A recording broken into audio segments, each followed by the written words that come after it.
Gente, então, hoje nós vamos dar início ao estudo dos florais de Bach a partir das visões, hoje principalmente, né, eu vou dar enfoque na visão de Rajan Sankaran, que é um homeopata contemporâneo, que fez um excelentíssimo trabalho, reconhecido mundialmente, que ele determinou as sensações emocionais de cada família botânica.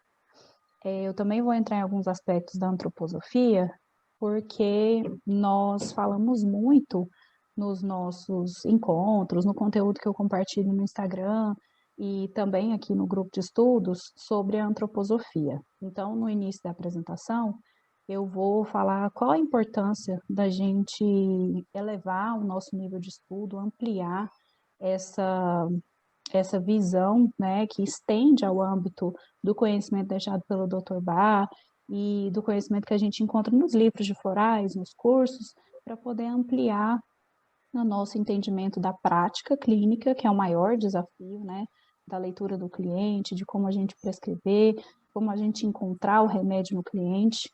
E é por isso que eu quero iniciar, né, falando sobre essas importâncias que a gente tem da contribuição de outros olhares. No meu caso, eu vou falar da antroposofia e da homeopatia, mas é importante eu ressaltar que os florais de Bach, eles se, eles se intercalam, né, com a grande maioria das outras matérias complementares, então com a medicina tradicional chinesa, com a Ayurveda, com a aromaterapia, com a acupuntura, muito, tá? Então, aqui eu vou iniciar com contribuição do olhar antroposófico para a terapia floral. Eu vou pedir para vocês fazerem 3 respirações profundas para eu poder ler esse poema, que é uma meditação que o Steiner deixou no primeiro curso que ele deu para médicos, quando ele iniciou, junto com a Ita Wegman, a extensão do conhecimento antroposófico para a medicina antroposófica. Para quem não sabe, a antroposofia tem várias disciplinas, né? Então, ela tem pedagogia, arquitetura, odontologia, nutrição, psicologia, arte terapia, enfim, música antroposófica, que é a antropomúsica, o canto antroposófico, enfim, ela ambita, né, permeia diversas matérias. Mas na medicina, o primeiro curso para médicos, ele iniciou com esse poema, que eu vou pedir então para vocês respirarem profundamente, se quiserem fechar os olhos, para poder escutar e sentir mesmo o poema, que é como se fosse deixa eu ver, um ancoramento, tá? Da intenção do terapeuta com o mundo espiritual, tá bom? Vamos lá? Ó Espíritos sanadores, que unidos estão à bênção sulfúrica da fragrância etérica. Vocês se vivificam na ascensão do Cristo, na gota de orvalho do que cresce, do que virá a ser. Vocês se detêm no sal terrestre, que a raiz no solo alimenta. O meu conhecimento anímico quero unir ao fogo da fragrância da flor. A minha vida anímica quero estimular na gota cintilante da aurora das folhas. O meu ser anímico quero fortalecer na qualidade endurecedora do sal, com a qual a terra zelosamente cuida da raiz. Rudolf Steiner. Então, aqui, sobre esse poema, a gente tem uma grande visão já do trabalho do Dr. Edward Bach, apesar de não ter conhecimento histórico registrado sobre o encontro dos dois, ou sobre o acesso do Dr. Bach aos conhecimentos do Rudolf Steiner. Aqui a gente vê, porque assim, não sei se todos vocês sabem, que o Bach, ele vislumbrou. Ele era homeopata, médico homeopata, e ele começou a fazer os medicamentos florais, os remédios florais, através do método clássico da homeopatia. Ele dinamizava os florais. E aí um dia ele andando no parque no amanhecer, ele viu reluzindo uma gota de orvalho, e ele que já tinha conhecimento histórico sobre outras civilizações que usavam águas de flores para poder tratar seus pacientes no Antigo Egito, em Roma também, no Império Romano. Então ele pensou que nessa gota de orvalho deveria conter propriedades das plantas também, né? Então ele testou esse método, onde ele pegava as flores ainda com o orvalho nelas, e assim é feito até hoje, coloca sobre a água e potencializa ou com sol ou com fogo no método de fervura. Então, essa gota cintilante da aurora das folhas, ela possui propriedades medicamentosas e a antroposofia também reconhece, né? Então, aqui eu vou falar sobre as contribuições do olhar antroposófico para a terapia floral.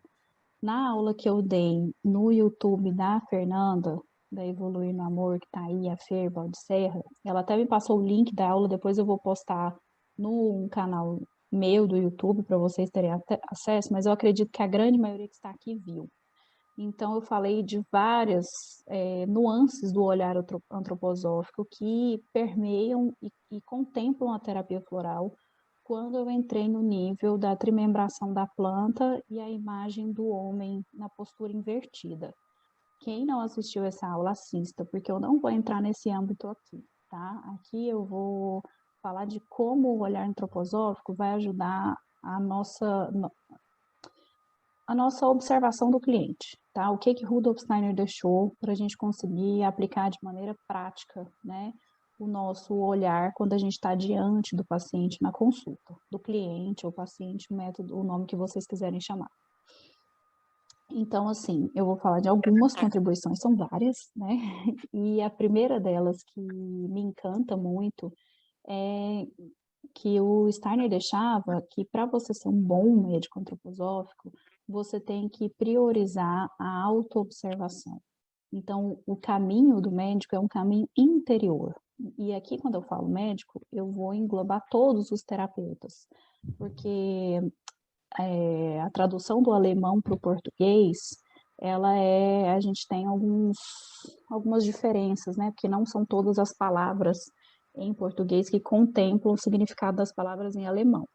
Então, o significado da palavra que o Rudolf Steiner usava era mais voltado para terapeuta, para uma pessoa que tratava as outras, né? E na tradução para o português traduziu-se como médico, foi assim que eu aprendi. Por isso que eu estou falando médico antroposófico, mas não é terapeuta antroposófico. Todos os terapeutas que trabalham com o olhar antroposófico para o cliente, tá? Então, assim, a ciência antroposófica, ela é uma ciência espiritual na sua essência.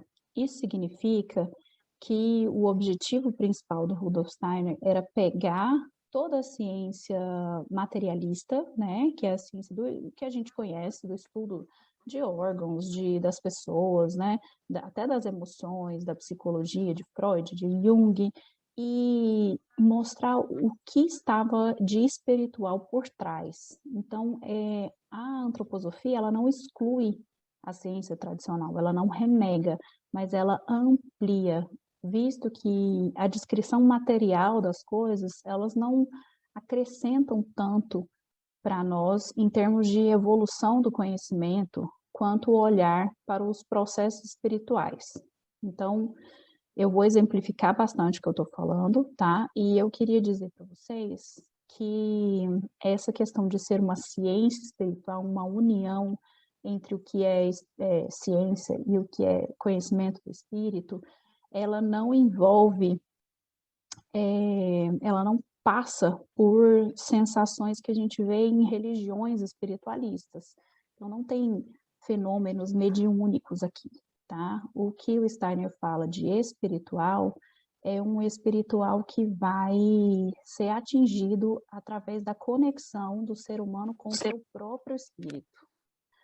Então, por isso que esse caminho de autoconhecimento é que vai trazer o conhecimento espiritual até nós. Não é através de visões ou manifestações mediúnicas. O que o Steiner entende por intuição passa por uma autoobservação. Então, eu vou explicar melhor. Aqui no slide eu coloquei que o Steiner nos deixou que para conectar verdadeiramente com aquilo que é espiritual na natureza e nas pessoas que a gente encontrar, nós precisamos passar pela percepção clara do modo como nós funcionamos primeiro. A gente tem que ter a prática de ser observador de nós mesmos, observar quais são os sentimentos e os julgamentos que se formam em nós e a que ponto elas estão direcionadas quando entramos em contato com qualquer forma de vida, mineral, vegetal, animal e humana. Então, o primeiro passo é a gente começar a se interessar, ter uma curiosidade pelos nossos julgamentos acerca do outro. Até durante, porque essa é uma construção de um raciocínio, né? De uma percepção. Durante a consulta, a gente se posicionar como alguém que escuta ativamente e que observa tanto o cliente quanto os pensamentos que surgem na nossa cabeça, sem dar muita importância para aquilo, tá? É melhor a gente fazer esses exercícios com os nossos familiares, né, que é mais fácil, porque durante a consulta a gente também está preocupado em conectar com o nosso conhecimento teórico, né, aquilo que o cliente está trazendo. Então, seria um estágio mais avançado fazer isso durante a consulta. Mais para frente eu vou propor alguns exercícios de observação para a gente treinar. Para onde é que vai o nosso julgamento? Para onde é que vai a nossa percepção quando a gente está frente, por exemplo, a um cristal? Qual é a emoção que surge em mim? Qual é a impressão que eu tenho daquilo? Qual é a cor? Para a gente poder conhecer para onde é que está direcionado a nossa intenção, a nossa interpretação de mundo e conseguir diferenciar daquilo que é do cliente, tá?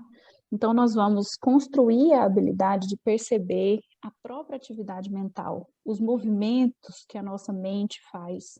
Por exemplo, agora, o que eu estou pensando a respeito do que a Mônica está falando, né? Quando a gente assume algo no ato da compreensão do mundo à nossa volta. Esse método é o método que vai trazer a vida espiritual para dentro da nossa consciência. E o objetivo profissional, o objetivo final desse processo é chegar à conclusão de que a percepção que a gente tem do outro sempre estará permeada pela nossa experiência de vida. Mais para frente eu vou falar com outras palavras essa mesma coisa, que foi o que o Sankaran falou, e isso também está incrustado no trabalho do bar, tá? Então, assim, eu gosto muito de falar isso, porque eu sei que tem muitas pessoas aqui que estão começando ainda nos atendimentos. E quando a gente entra na percepção de que a efetividade da terapia, ela vai passar pela nossa conexão energética, primeiro com nós mesmos e depois com o cliente, a gente elimina boa parte das nossas inseguranças. Porque eu sei que a lei da atração, ela é implacável e que o mundo espiritual permeia tudo. Então, aquele cliente que chegou até mim, que foi atraído até mim, ele precisava de mim, da minha energia, do nível de conhecimento exato que eu tenho, do nível de percepção exata que eu tenho. Ele precisa, né, que eu passe para ele a minha forma de entender, a minha forma de perceber, no caso que a gente está falando, a terapia floral. Então, vou passar para frente aqui o slide.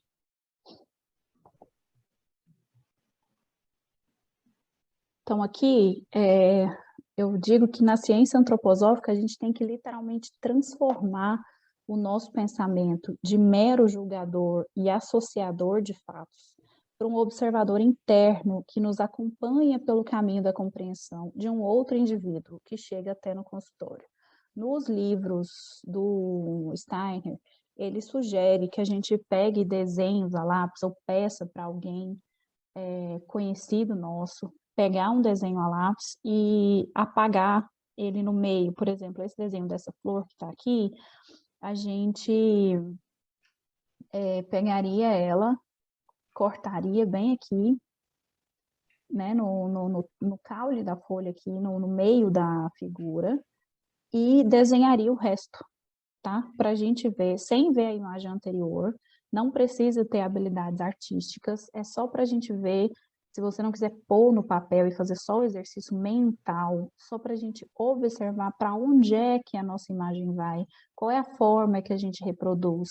Provavelmente ela vai estar permeada pelas nossas experiências de vida, pelas flores que a gente viu na infância, junto com os nossos avós, ou professores, ou na escola. E aí a gente fazer esse exercício de projetar a nossa mente, tá? Para ver como é que é o jeito que ela funciona.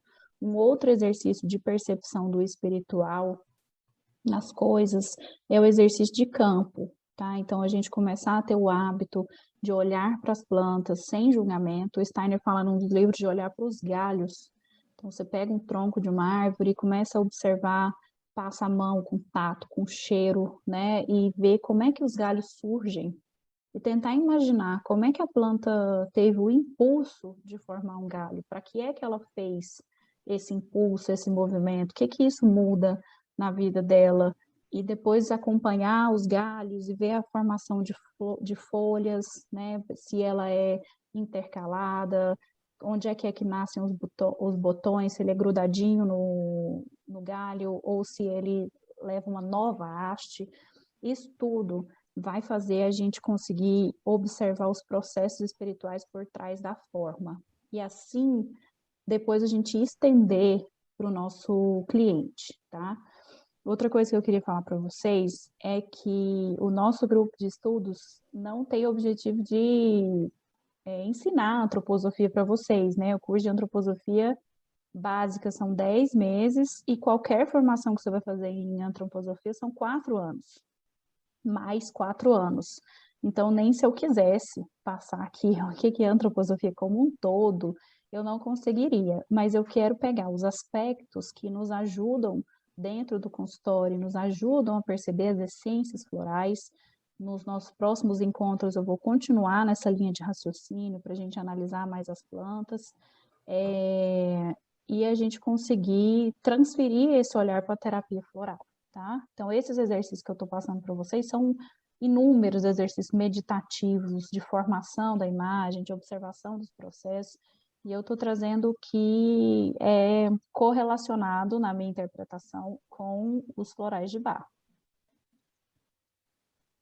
Então, aqui é outra coisa que eu acho essencial, que eu aprendi muito na antroposofia e me ajudou em consultório, foi essa questão de redespertar a percepção do sutil. Então, a gente vê que antigamente as pessoas tinham muito um feeling do ambiente. Elas chegavam numa casa e falavam assim, nossa, isso aqui não está me cheirando bem, né? Isso aqui, nossa, que percepção boa, que energia boa que está aqui. E esse conhecimento, aos poucos, ele foi se perdendo. Então, eu gosto muito de falar que a gente tem que colocar na nossa cabeça que o encontro com o ser humano, ele é uma experiência a ser vivenciada, a ser sentida com todos os nossos sentidos, inclusive com os nossos sentidos espirituais, com os nossos sentidos sutis, né? Então, é muito diferente você encontrar uma planta, um animal, uma pedra. Por quê? Apesar desses outros reinos também terem seus espíritos, o ser humano é o que expressa na sua forma em questão de movimento. Então, cada expressão do ser humano expressa também, revela características do seu espírito. Então, o estado de alerta ou cansaço do cliente, como é que a gente vai ver isso? A gente não vai ver na forma física, a gente vai sentir, a gente vai ver a cor do rosto dele, a gente vai sentir se a respiração é calma ou se é ofegante, o ritmo da fala, o tom de voz, a intensidade do olhar. Tudo isso vai acrescentar na escolha do floral, vai acrescentar na escolha do remédio. E vai fazer muita diferença porque a gente vê que tem medicamentos, remédios florais, desculpa, florais não são remédios, não são medicamentos, né? São remédios, as essências florais, elas têm em si na característica da planta, características mais enérgicas, por exemplo, o empátinis, o vervai, o oak, né, que tem bastante energia, e tem as flores que têm uma característica mais calma, por exemplo, um water violet, que paira sobre a água, ou a gente tem uma percepção mais intensa, por exemplo, o chicory, que morre, né? Ele floresce de manhã e já morre à tarde. O rock rose também tem essa questão mais intensa, mais que a florzinha dura muito pouco, né? O florescer. Então, tudo na planta é mais intenso. Uma outra contribuição do olhar antroposófico para a terapia floral é a gente olhar para os processos, mesmo os processos escritos de maneira mais sensível, como a psicossomática, com muita cautela. Por quê? Esses processos psicossomáticos, eles nos dizem muito. Então, lembra que a antroposofia, ela amplia o conhecimento de uma ciência que já existe? Então, óbvio que eles nos guiam muito em direção de onde é que está o emocional por trás daquela queixa que o cliente está trazendo. Mas o que a antroposofia nos convida a fazer é olhar para que a pessoa manifestou essa doença, em que essa doença contribui na vida dela, tá? A gente olhar... Gente, desativa os microfones, por favor. Olhar o processo psicossomático, ele vai direcionar nosso pensamento para a teoria e dissociar da maneira como aquele ser vivencia, administra e digere o adoecimento na sua vida. Então, eu vou dar um exemplo aqui no próximo slide, para a gente entender por que no momento da consulta é tão importante a gente silenciar e não no momento da consulta, enquanto a gente está escutando o cliente, a gente não fazer nenhuma associação teórica.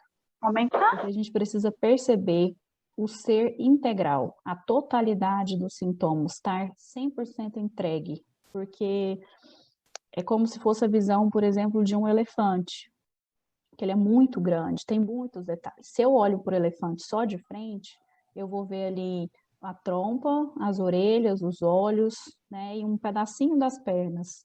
Mas eu tenho que dar a volta nele, eu tenho que ver tanto a parte lateral, quanto a parte de trás. Se eu olhar ele só por trás, eu vou ver só um rabinho. Então, a gente tem que estar entregue e dissociar o nosso conhecimento que a gente aprendeu sobre as nossas técnicas no momento do relato do cliente, para depois a gente aplicar as nossas técnicas, né, correlacionar. Então, o olhar antroposófico sempre vai direcionar a perceber como o ser humano vai manifestar de maneira única o seu sintoma. O Bragão vem também. Olha o exemplo, né? O corpo humano não é capaz de promover estados de saúde e doenças sem o envolvimento da alma da pessoa. A gente percebe isso quando a gente encontra alguém com um corpo físico praticamente desintegrando. Então, uma pessoa que tem muitas feridas na perna, um idoso que está cheio daquelas, por exemplo, veias, quase uma trombose, né? E a pessoa simplesmente não se sente incapacitada por aqueles dores ou sintomas físicos. Então, o pensamento desse tipo de pessoa, a liberdade dela, o estado emocional dela, não é determinado pela sensação física e corporal. Por isso que nessa pessoa, a manifestação física saúde, né? E em outras pessoas com a mesma situação, a manifestação vai ser a doença. Gente, eu vou... Peraí, rapidinho, que eu vou precisar silenciar o microfone de vocês, que eu tô perdendo a concentração. Eu tô nas mensagens. Tá bom. Deixa eu só ver aqui quem tá com o microfone aberto. Achei. Eu vou mutar aqui. Porque tem muita gente com o microfone aberto. Desculpa, gente, é porque eu tô perdendo a concentração aqui. Vocês podem estar me falando que vocês estão gostando aqui. Eu tô vendo a carinha de vocês. Ó. Achei várias pessoas aqui que precisam ser mutadas. Pronto. Voltando. Então, gente, assim, aqui o Steiner fala muito para nós que Só um minutinho. Amor. Amor, desliga o seu som aí. Que tá me desconcentrando. Que a gente tem que ter noção de que todos esses estudos científicos, eles vão ser embasados, né, por um estudo assim. Eles vão pegar um grupo de pessoas que tem essa mesma manifestação emocional e vão ver o que está por trás daquilo. Então, a gente tem que ter em mente que todo conhecimento, então, científico, ele é um pouco limitado, justamente porque existem pessoas que vivem com os seus incômodos e não buscam ajuda, não buscam terapia, não interpretam aquilo como doença, né? E a doença não debilita tanto a pessoa. Isso revela a qualidade do espírito, tá? Então, tem todos os tipos de pessoa e a gente tem que ter em mente sempre como que aquela pessoa vivencia aquela doença. Como é que ela reage frente à realidade dela, frente a tudo que acontece em volta dela, à sua volta, né, aos seus relacionamentos, à sua biografia. Acho que a gente tem que sempre colocar a experiência individual do ser humano acima de todo o conhecimento científico. E isso ajuda muito a pegar, como eu disse, a integralidade do caso e depois a acertar, né, no remédio. Todos esses métodos de cura, eles vão surgindo, né, essas escolas de cura, a partir do momento em que alguém percebe que aquilo que ela está fazendo não está funcionando. Então, por exemplo, a grande maioria das pessoas que desenvolvem esses métodos de terapia eram já médicos. Então, o Steiner, né, ele se formou em medicina e ele conseguiu ver na prática que as pessoas precisavam de um novo olhar. O Rajan Sankaran, que eu vou falar da homeopatia, médico homeopata, que percebeu que tinha alguns defeitos, né, na escolha do medicamento, algumas dúvidas, incoerências, ele foi desenvolver um novo método. O próprio Bach, que era homeopata, pegou o conhecimento do Hahnemann e fez um novo conhecimento, né?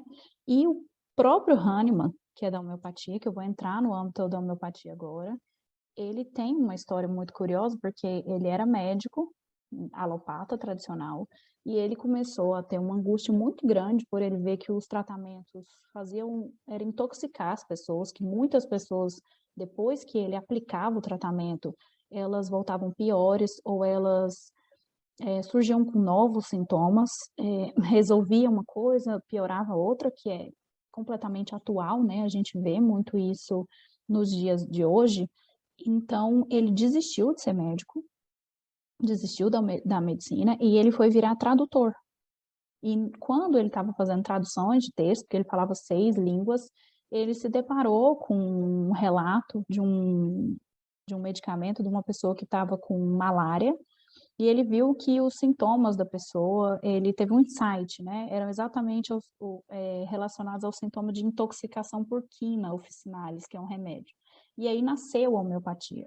Então, era uma pessoa, um médico, alguém que estava na prática, né? E que também estava insatisfeito.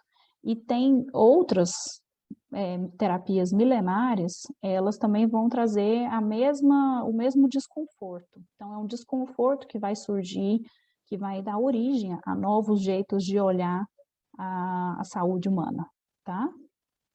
Então, agora vamos entrar nas contribuições da homeopatia para a terapia floral. Aqui eu vou fazer um adendo para dizer que primeiro, depois eu combinei lá no grupo com vocês, que eu vou falar mais da homeopatia básica para quem não tem muito conceito, tá, de homeopatia, e aqui eu vou falar só um pedacinho da homeopatia contemporânea, e dizer que eu vou falar só da parte do reino vegetal, tá, e das coisas que eu achei que são dentro dessa homeopatia contemporânea, que elas correlacionam, mais uma vez, com a terapia floral. Então, aqui, o Rajan Sankaran, ele vai dizer, dentro do método sensação, né, a sensação das plantas, que a sensação e a ação ela corresponde, elas são correlacionadas. Para quem, deixa eu ver aqui como é que eu vou falar para vocês. Ontem eu disponibilizei um material complementar em PDF, não sei se todo mundo viu. Então lá vai estar explicando direitinho o que é a sensação, como é que ela transcende a emoção, como é que ela unifica o mental e o emocional. Mas para quem não leu ainda, e vai ler depois, né, porque eu mandei muito em cima da hora, eu vou só dar uma voltada, né, que a sensação, ela é uma descrição que o cliente dá, que unifica a parte mental e a parte emocional que ele está sentindo do mesmo problema. Depois eu vou dar alguns exemplos. Então, o Sankaran fala que cada ação acontece em resposta a uma sensação ou a um sentimento. Vamos colocar como sentimento para quem não leu o material, para ficar mais fácil. Correspondente. E cada sentimento vai disparar uma ação específica. Por exemplo, se coçar é uma ação, então tem que haver previamente uma sensação de coceira e a urgência em coçar-se, certo? Sendo assim, a sensação e a ação, elas são iguais e opostas. E isso também é verdadeiro para emoção e reação. Eu gosto muito desse olhar, porque a gente, em muitos cursos de florais, eu fui ensinado, pelo menos, não sei vocês, que a diferença básica entre homeopatia e florais de Bach era que a homeopatia, ela trabalha com a similitude, com um medicamento que é mais similar à totalidade dos casos, que vai abranger a totalidade dos sintomas que o cliente trouxe. E que o floral, ele lidava com um tratamento baseado nos opostos, né? E eu queria dizer aqui que depois que eu li o Raja Sankaran, que eu comecei a estudar a homeopatia contemporânea, eu vi que não, que na verdade é o mesmo sentido, é a mesma interpretação. Porque na terapia floral a gente também vai buscar o medicamento que mais vai ser similar à condição que o cliente está trazendo para nós. E na homeopatia, o Sankaran diz que... Peraí, só um minutinho. Desliga o seu som. Desculpa, gente. Desliga tudo, que está me desconcentrando. Desculpa, gente. Então, o Sankaran diz que um mesmo medicamento, ele vai contemplar uma faixa energética onde um sintoma apresentado também é igual ao seu extremo oposto. Então, a vítima e o agressor, eles vão contemplar uma mesma faixa vibratória. E na minha interpretação é isso que o Bach queria dizer, porque a planta, ela manifesta o positivo e o negativo, ela vive com esse positivo e com esse negativo manifestado na sua forma, no jeito que ela se expressa, no jeito que ela correlaciona com o ambiente, e isso na planta não é doença, por isso que ela é medicamento para nós. Porque o que na planta essas características opostas, que na planta está em harmonia, em nós vai gerar uma distorção, vai ficar distone, né, entre essa sintonia, essa afinização da alma com a personalidade, que é o que o Bach traz na teoria dele. Então, uma curiosidade, não sei se todos vocês já leram o livro Os Escritos, a coletânea de escritos de Edward Bach, e eu sempre penso, né, nesse texto dele, porque a primeira descrição que ele deu para o Centauri foi uma descrição parecida com o do Vine. Ele deu uma descrição de alguém que se impõe muito, que é rígido, ele associou, porque na época ele viveu mais ou menos a época do fascismo, então ele associou o comportamento fascista com a atitude do Centauri.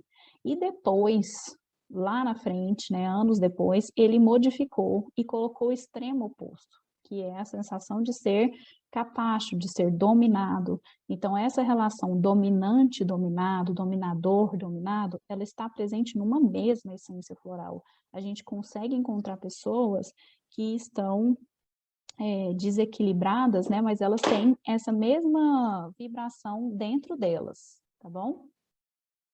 Vou dar mais uns exemplos aqui para a gente ver. Então, a sensação ou o sentimento e a ação são iguais e opostas. Se alguém é abusivo, essa pessoa deve sentir-se abusada.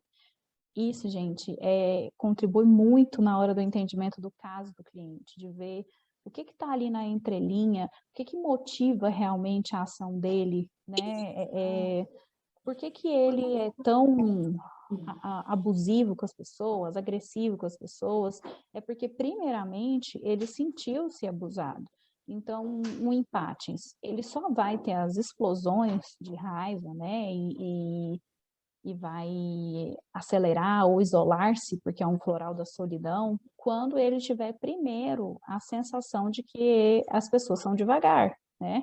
E aí, por isso, ele explode, ou ele vai fazer tudo de maneira rápida, ou ele vai isolar-se. Então, essa sensação e ação, a gente perceber essa dinâmica, contribui muito para que a gente enxergue o floral no relato do cliente, nas palavras que ele está trazendo ali. Então, se alguém se sente violado, deve haver o impulso de violar, tá? Levando em consideração, e esse impulso aqui é mesmo que seja no subconsciente, tá bom? Então, por exemplo,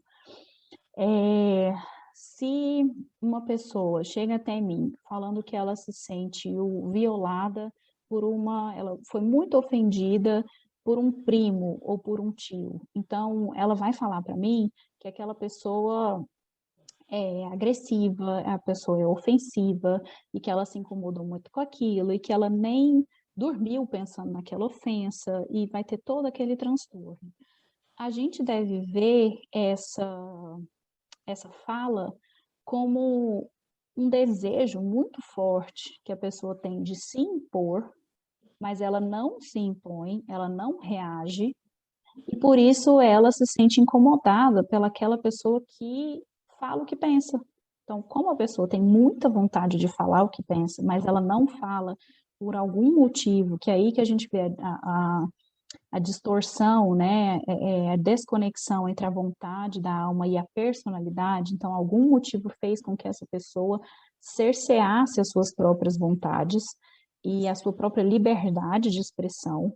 Então, ela espera que o outro também faça o mesmo. Ela não quer, ela tem muita vontade de se impor, mas ela não quer se impor. Então, ela acha que o outro deveria também ter o autocontrole que ela tem. Tá? Então, sempre que alguém se sentir violado, que vai falar para a gente que ela se sente violada, a gente vai ver que ela tem um desejo muito grande também de violar, e é por isso que ela vai expressar uma sensibilidade àquilo. Levando em consideração o holismo, né, que é ver a integralidade do caso, onde tudo está interligado e nada acontece em somente uma área da vida, a gente pode considerar as sensações físicas e emocionais permeando toda a vida da pessoa. Então, uma pessoa que ela se diz insegura nos relacionamentos, ela não é insegura só nos relacionamentos, ela é insegura em tudo. Essa insegurança vai permear os seus tratamentos de saúde, essa insegurança vai permear o seu trabalho, os seus estudos e toda a vida da pessoa, as suas tomadas de decisão, tá? Então, aquilo que está no micro também está no macro e vice-versa. Aquilo que está no macro também está no micro. E isso é o holismo. A nossa ciência da terapia floral é uma terapia holística, né? Então, se a pessoa percebe um insulto, mental ou físico, ela tende a trazer uma resposta insultante. Mesmo que ela não reaja naquele momento, depois ela vai guardar o insulto e ela vai agredir a si mesma. Então, a pessoa passa noite sem dormir, pensando naquele problema, naquele insulto que ela recebeu. Então, essa resposta de agressividade que foi reprimida, ela não vai expressar no momento da discussão, mas depois ela vai internalizar e ela será agressiva consigo mesma, tá? Então, onde há uma sensação, deve necessariamente haver uma reação igual e exposta, estando ela externalizada ou não, tá? Ou internalizada. A sensação e a reação, ou o sentimento e a reação e a ação, são como dois lados da mesma moeda. Não é isso que a gente vê nas essências florais? Né? Que cada essência, o positivo e o negativo dela, são como dois lados de uma mesma moeda. Tá? Tal sensação pode ser expressa em sonhos, hobbies, interesses, Então, a gente vê, por exemplo, o Mimulus, né, que ele tem esse medo de coisas concretas, essa timidez. A gente vê uma pessoa que é extremamente, assim, sensível na fala, mais na dela, fala baixinho, não gosta muito de se expor, e quando você vai ver, não é muito incomum que a pessoa tenha um hobby de pular de paraquedas, de fazer atividades, né, que envolvem grandes cargas de adrenalina. Então, a gente tem que perguntar sonhos, hobbies, interesses, porque esses dois lados da mesma moeda, eles necessariamente têm que estar quando a gente vai escolher a essência da pessoa. Então, outra coisa, se a pessoa ela é muito pacífica e a gente pergunta dos sonhos e sempre os sonhos têm alguma violência, ela sonha que está sendo assaltada, ela sonha que tem uma destruição, eu sonhei que esses dias eu peguei um caso que a pessoa falou que sonhava que estava tudo caótico à sua volta, que ela não entendia nada, as coisas estão se desconstruindo, uma bagunça. Isso é o oposto daquela pessoa que é extremamente organizada, por exemplo, tá? Então, essa outro lado da moeda, a gente vai ver muito quando a gente pergunta para os clientes, ou quando ele fala espontaneamente dos seus sonhos, dos seus hobbies, dos seus interesses. Então, a gente tem aqui também que o oposto do que é dito é igualmente verdadeiro. Então, só continuando a linha de raciocínio, né? Quando uma pessoa espontaneamente traz um assunto sem ser questionada, isso significa que ela tem uma sensibilidade nessa área, certo? Essa sensibilidade, ela pode funcionar de duas maneiras.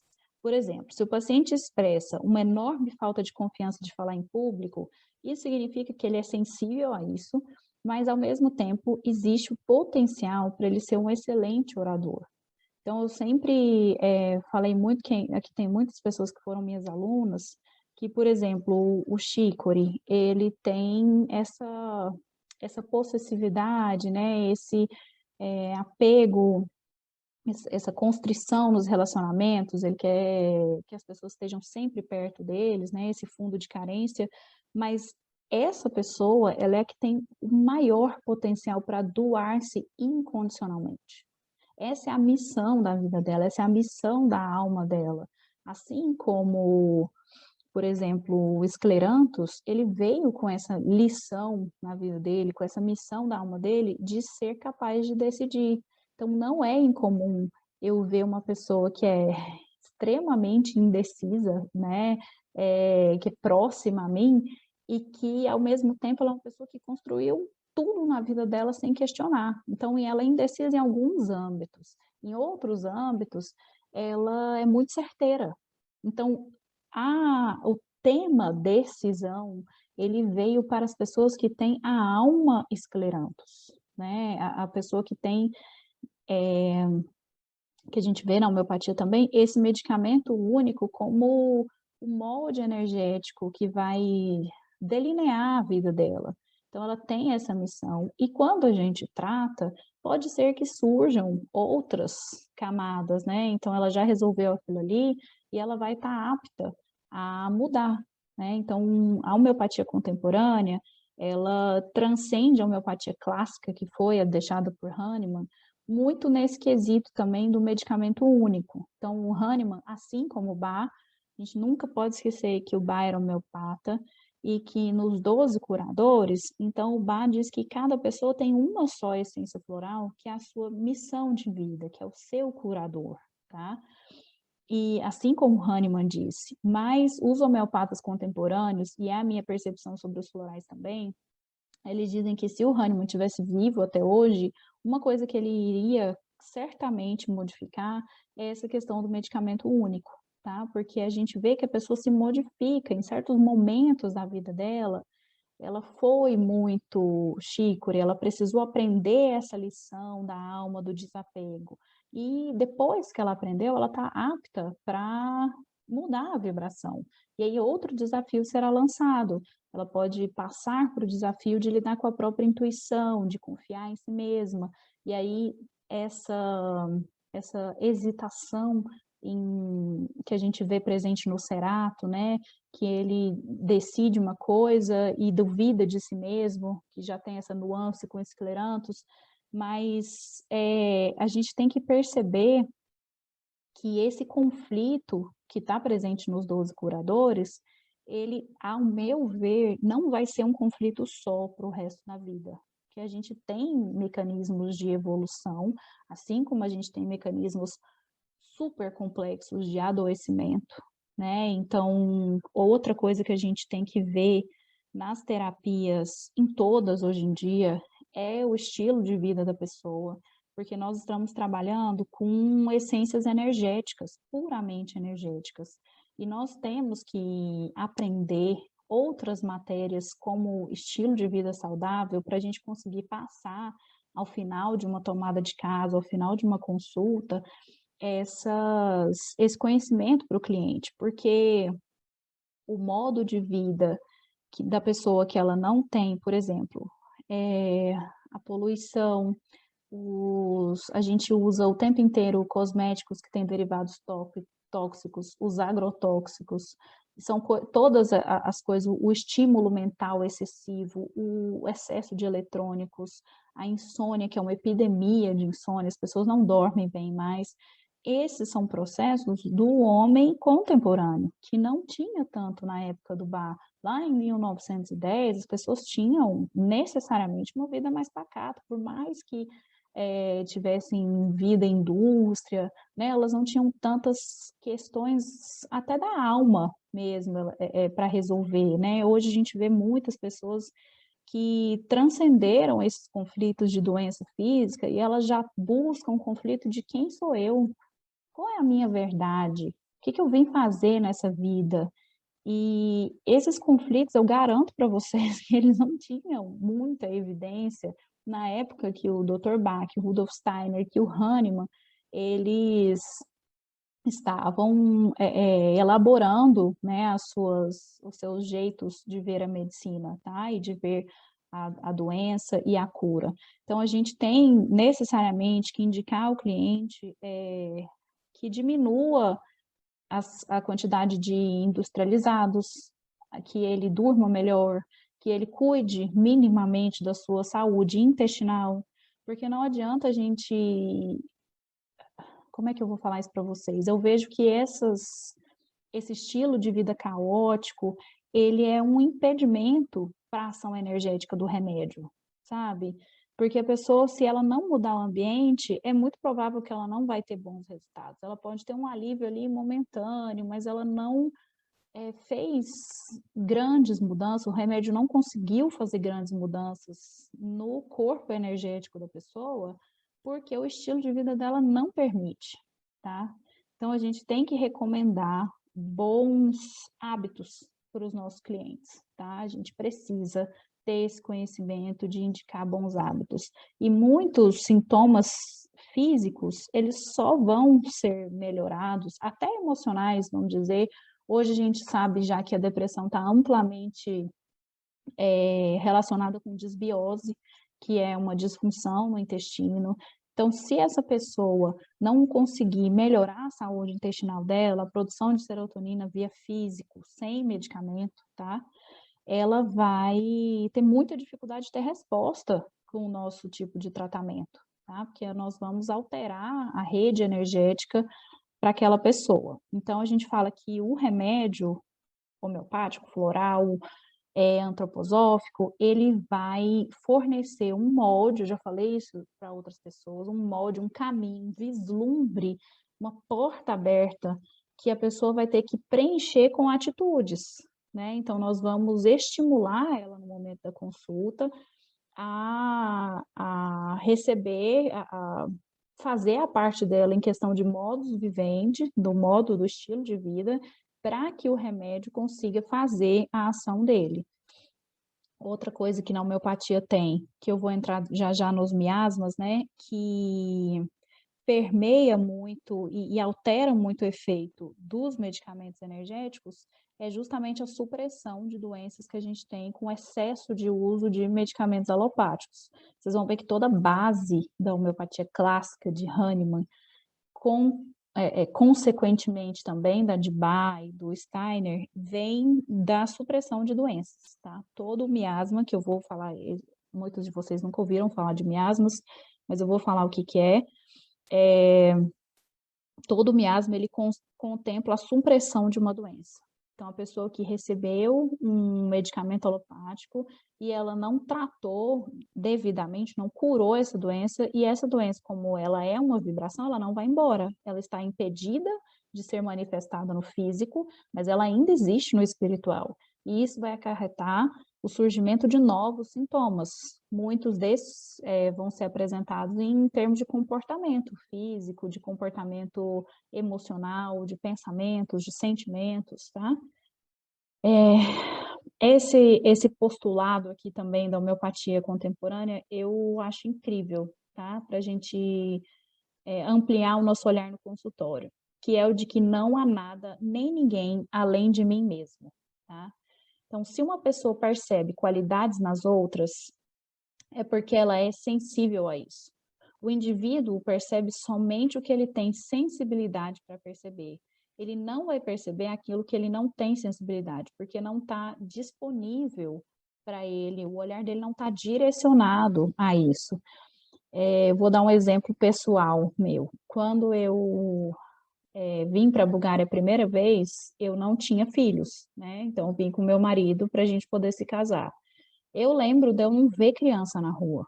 Eu não via, falava assim, gente, ainda me chocou, né? Eu falei assim, nossa, mas o pessoal aqui não tem filho mesmo, né? E aí, depois que eu volto, já com filhos, e grávida, né, novamente, onde eu vou, eu vejo criança.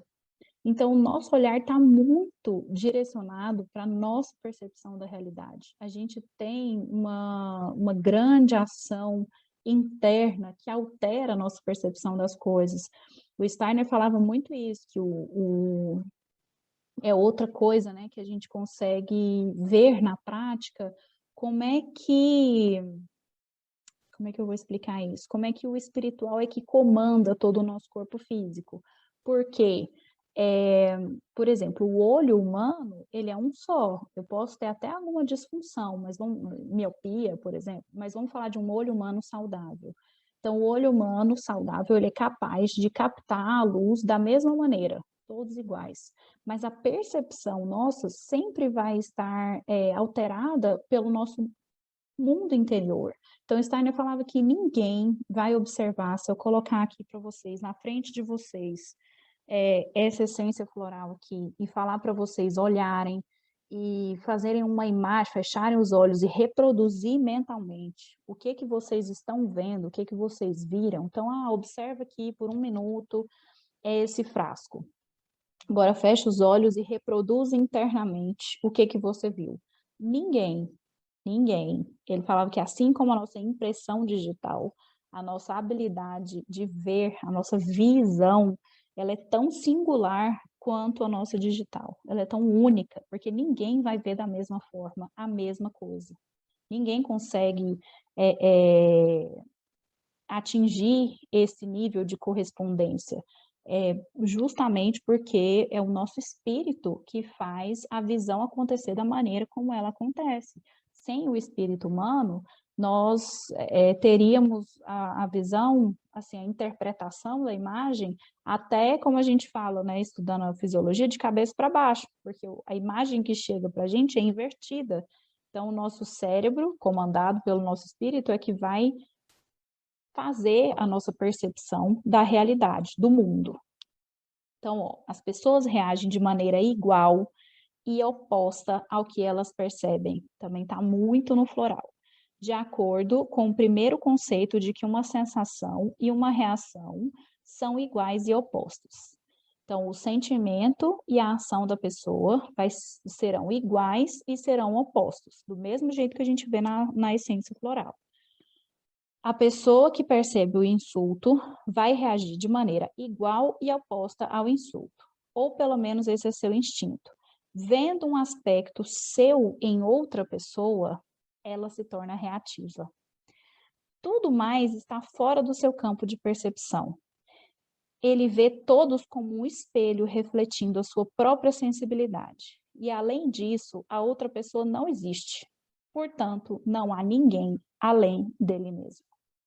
Vou dar um exemplo melhor de um caso de Sankara, mas uma outra maneira de explicar isso seria assim, ó, porque eu mesma tive muita dificuldade de internalizar realmente esse conceito, porque é muito difícil, até como ser humano, que é muito dedo na ferida, né? A gente vê que eu falo isso daqui do cliente, mas eu estou falando de mim mesma, né? Que todas as pessoas que me fizeram sofrer e todas as coisas que aconteceram que me fizeram sofrer, as situações na minha vida, elas vão refletir a mim mesma, né? As minhas características. E, ao mesmo tempo que isso é muito rico para a evolução do espírito, é muito dolorido. Então, uma outra maneira que eu gosto de explicar essa sensibilidade, né, que é que a gente vê um aspecto nosso na outra pessoa e se torna reativa, é assim, ó. Então, vou dar um exemplo. Eu queimei a minha mão, e a minha mão tá na carne viva, sem pele, só tem carne e sangue aqui.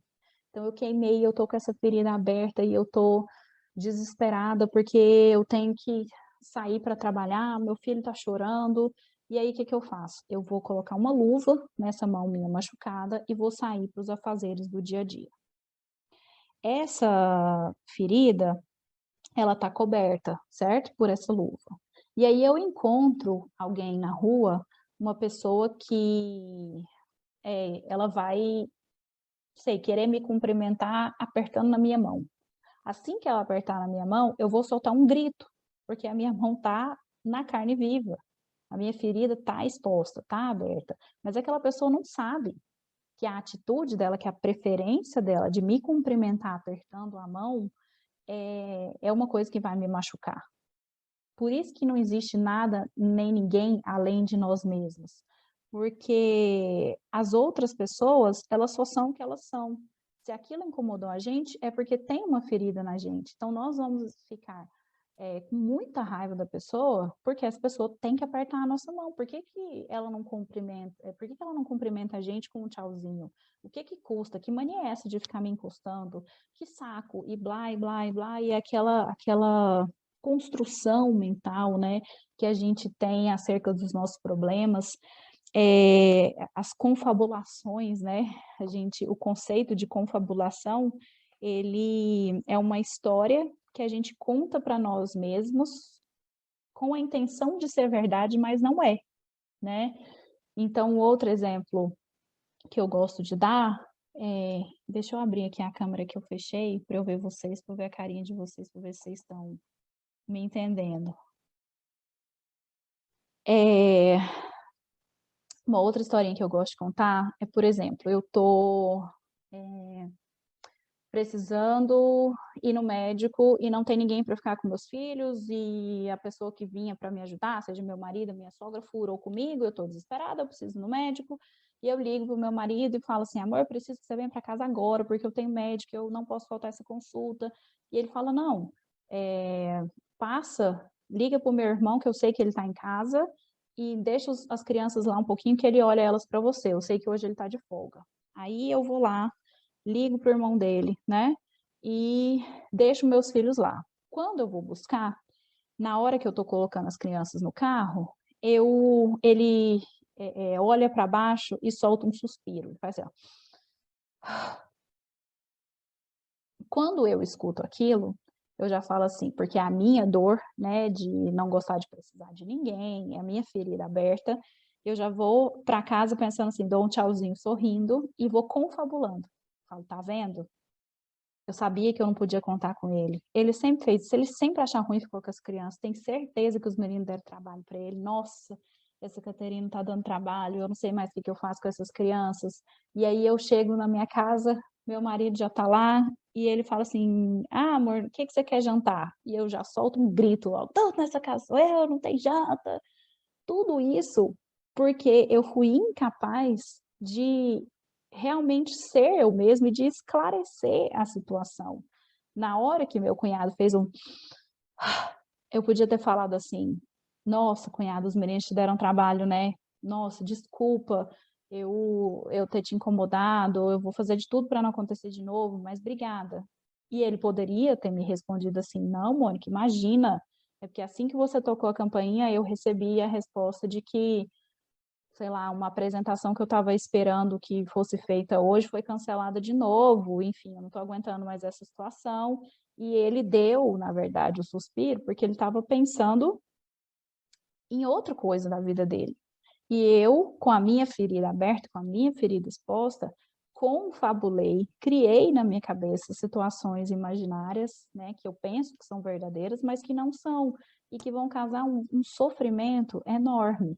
Então, a gente entender isso e ter esse olhar tanto para nós mesmos quanto para o nosso cliente, de que tudo à nossa volta é um espelho que reflete a nossa própria sensibilidade e que o outro não existe, isso ajuda muito a gente a compreender o caso.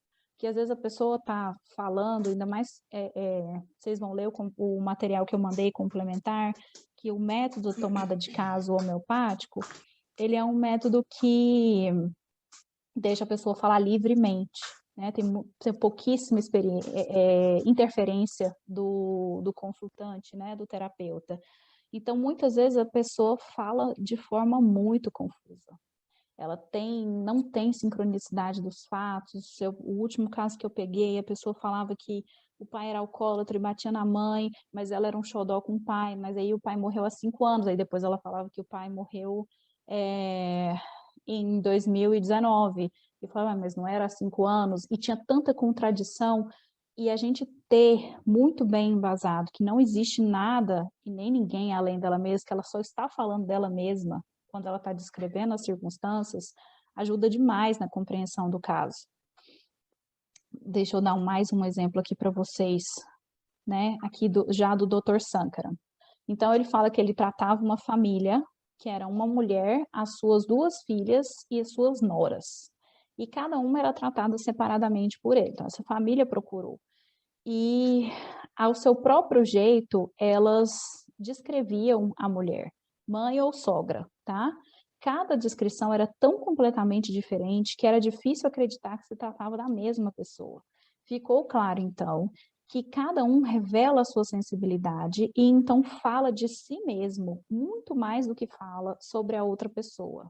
Então, a descrição do outro nesse método contemporâneo da homeopatia, que a gente está trazendo agora, aplicando aos canais, tem esse postulado de que a descrição do outro pode ser usada como característica da própria pessoa. Então, a tomada do caso, como é que eu faço? Que também está lá no material complementar. Então, a pessoa vai falando, eu vou escrevendo e anotando tudo, e depois eu vou reler, né, despeço da pessoa, falo para ela que eu já eu passo a medicação, e aí eu vou sublinhando, relendo as coisas que estão mais destacadas, ou as coisas que ela repete muito e fala, onde tem uma repetição, onde ela destacou muitas vezes, onde ela se contradisse, né, que tem os opostos. Eu vou tentar identificar com a intensidade com que ela traz aquele problema, se ela tem um torpor para falar, ou se ela tem uma excitabilidade para falar. Então, por isso que outra coisa que eu não recomendo, que algumas alunas já me perguntaram, não façam consulta de florais por áudio, viu, gente? Insistam com a pessoa para ver ela por vídeo, nem que seja por 15 minutos. Mas a gente precisa ver a pessoa, porque tem muita gente que fala assim, me manda um áudio aí da sua situação que eu vou te prescrever, tá? E aí, mesmo que seja um parente, mesmo que seja um familiar, isso compromete muito a nossa interpretação, tá bom? E aí, agora nós vamos entrar no âmbito da família, eu vou falar mais desse slide, e aí vai ser a hora que a gente vai dar um intervalinho, tá bom? Depois desse slide, nós vamos parar por 10 minutos, e aí eu volto para a gente entrar especificamente em cada floral da família Amabilidade. Então, na homeopatia contemporânea, a gente tem que todos os remédios de uma mesma família botânica, aqui eu estou falando da família botânica, eles terão a mesma sensação central, uma sensação base, tá? Que permeia a família botânica. Porém, alguns remédios vão expressar mais intensamente uma dessas modalidades. reconhecer que a sensação é identificar o problema central na esfera emocional e mental. No material também eu dou alguns exemplos de identificar o problema central. Qual é o verdadeiro sentimento que está movendo todo o conflito na vida da pessoa, né? Então, aquela visão de o que está no micro também está no macro, ajuda a gente a ver, a identificar esse problema central e depois tratar com os florais, que são os florais periféricos, né? Que são os auxiliares e os complementares, para ajudar a pessoa a resolver esse problema central, tá? Porque, apesar de compartilhar a mesma sensação, tem uma diferença tão grande na sintomatologia de diferentes remédios de uma mesma família. Então, a primeira vez que eu entrei no conhecimento das famílias, eu falei assim, gente, mas como é que pode o Sweet Chestnut estar na mesma família do Oak? Como assim a sensação dos dois é igual, né? E aí a gente vê que isso se deve aos diferentes miasmas, tá? Eu vou falar daqui a pouquinho o que são os miasmas. Aliás, eu posso falar agora, né? Que aí a gente já entra no remédio. Então, assim, o miasma, na concepção, né, de Hahnemann, ele é um conjunto de sintomas, de atitudes enfim, um desenvolvimento do jeito de ver o mundo, de sintomas físicos, emocionais, que ele vai surgir após a repressão de uma certa doença. Então, nós vamos ver nomes como o miasma psórico, que vem da supressão, da repressão da psora, que essas doenças são todas doenças muito antigas, tá? O estudo do miasma, por exemplo, sifilítico, que vem da supressão, da repressão da sífilis, tá?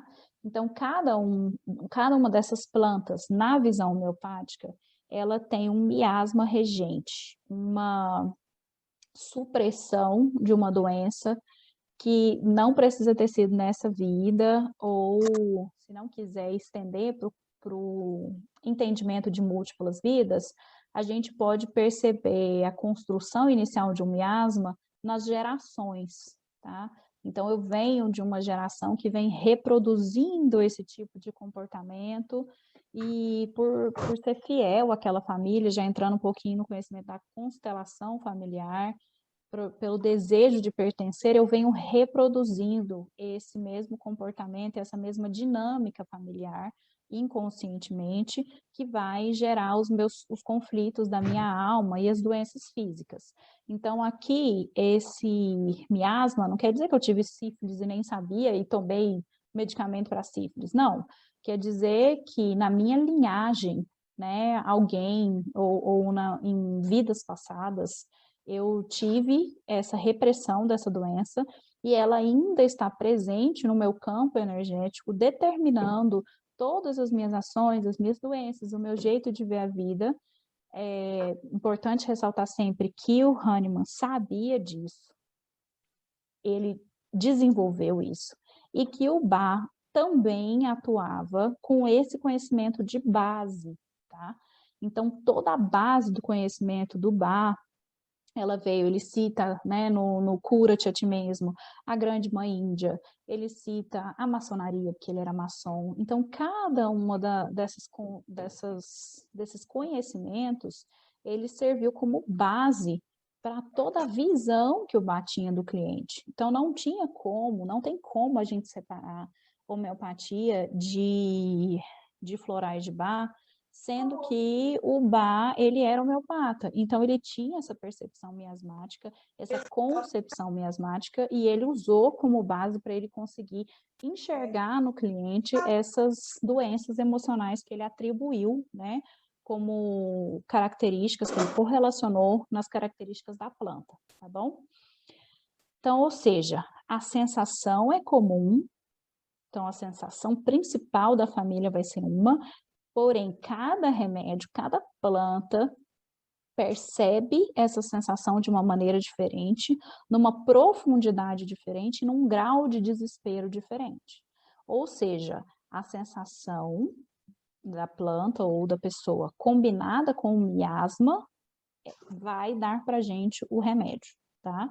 E aí eu vou entrar na sensação da família Mamelidae e nós vamos, depois do intervalo, entrar em cada uma dessas essências, discutindo o efeito delas e correlacionando com esse conhecimento do Sankara, tá bom,